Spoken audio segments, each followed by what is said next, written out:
नमस्कार मित्रों। वैसे तो कोरोना चीन की लैब में तैयार चमगादड़ों से आया, लेकिन मौके की तलाश में घात लगाए बैठे गिद्ध तो भारत में ही पैदा हुए। सैकड़ों नकली रेमडेसिविर, ऑक्सीजन सिलेंडरों से आधी ऑक्सीजन की चोरी, नकली ऑक्सीमीटर, डुप्लीकेट N95 मास्क और नकली सैनिटाइजर बेचे जा रहे हैं। सरकारी अस्पतालों में मिलने वाले मुफ्त बेड 3-3 लाख में बेच रहे हैं डॉक्टरों के दलाल। अस्पताल भरा हुआ दिखाने के लिए अस्पतालों के बिस्तरों पर लेटे हैं नकली मरीजों को अस्पताल पहुंचाने और बेड दिलाने का ठेका ले रहे हैं एम्बुलेंस और टैक्सी ड्राइवर।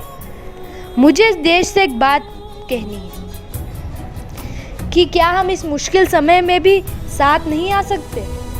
क्या इन लोगों के लिए इनका धंधा दूसरों की जान से भी जरूरी हो गया है?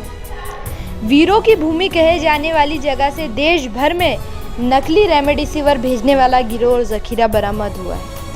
मतलब राजस्थान की सरकार और मशीनरी को घंटियां बजाने की तो बड़ी फिक्र है, अपने आंगन में बनाई जा रही मौत को ढूंढने की जरा भी फुर्सत नहीं। ये तस्वीर सीरिया या लीबिया की नहीं, भारत की है। उसी भारत की जिसमें राम राज्य लाने का सपना हेडगेवार जी ने देखा था, बापू ने देखा था, जिसे विश्व गुरु बताते हमारे कर्णधार नहीं अगाते।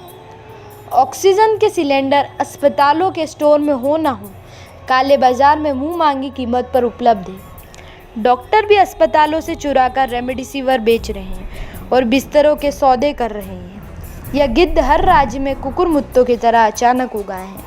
मुझे शर्म आती हुई है कहने में कि मैं उस देश में रहता हूँ जहाँ पर हर चीज़ को धंधा बना लिया गया है। हर चीज़ में काला बाजारी ढूंढी जा रही है। एक तरफ सारी दुनिया भारत की मदद के लिए उमड़ पड़ी है और देश के भीतर बाढ़ ही खेत को खाने लगी है। कई देशों से ऑक्सीजन आ रही है, बिचौलिए उसमें से चोरी कर आपदा में मुनाफा खोज रहे हैं। चिकित्सा जगत मसीहा बना और उसी के बीच से निकले लोग बन गए मगरमच्छ। गौर से देखिए, पिछले साल मार्च से आज तक समाज का प्रत्येक वर्ग डूबा, बस मेडिकल फील्ड मालामाल हो गई। मतलब एक वर्ग को नोटबंदी भी रास नहीं आई थी और अब कोविड काल की बेबसी भी रास आ रही है। क्या ये आश्चर्य की बात नहीं है मित्रों? भारत के काला बाजारियों पर वे देश हैरान जो मदद दे रहे हैं।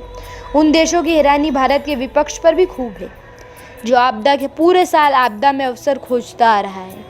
शायद ही ऐसा किसी देश में होता हो कि विदेशी आक्रमण के दौर में भी अवसर तलाश करता विपक्ष नजर आ जाए। परंतु जाने दे, ये वक्त लोगों को बचाने का है, कमियों पर सरकार को घेरने का है, विपक्ष की आलोचना का नहीं। परंतु जिस देश में पंडित नेहरू ने भी आपातकाल में आरएसएस से सहयोग लेने से परहेज नहीं किया था, उस देश में अपने ही लोग ऐसे खतरनाक दौर में भी राजनीति से बाज नहीं आ रहे। यूनिसेफ ने माना है कि भारत पर कोरोना का अटैक पहले से 4 गुना ज़्यादा घातक है। WHO अपने 2000 विशेषज्ञों को भारत की हालत पर निगरानी रखने को कह चुका है। अफसोस, जिस बिल गेट्स का कारोबार का 50% मुनाफा भारत से जाता है, वही वैक्सीन का फॉर्मूला सार्वजनिक करने और इसे भारत को देने के विरोध में उतर आया है। ऐसे वक्त में पता लगाना बहुत ज़रूरी है कि अकेले भारत में आई ये लहर किसी अंतर्राष्ट्रीय षड्यंत्र अथवा केमिकल वॉर का हिस्सा तो नहीं है। पर इस परिस्थिति कालखंड समय में स्वयंसेवी संगठनों की तारीफ, आरएसएस के कार्यकर्ताओं के कार्य काबिल तारीफ है। धन्यवाद मित्रों।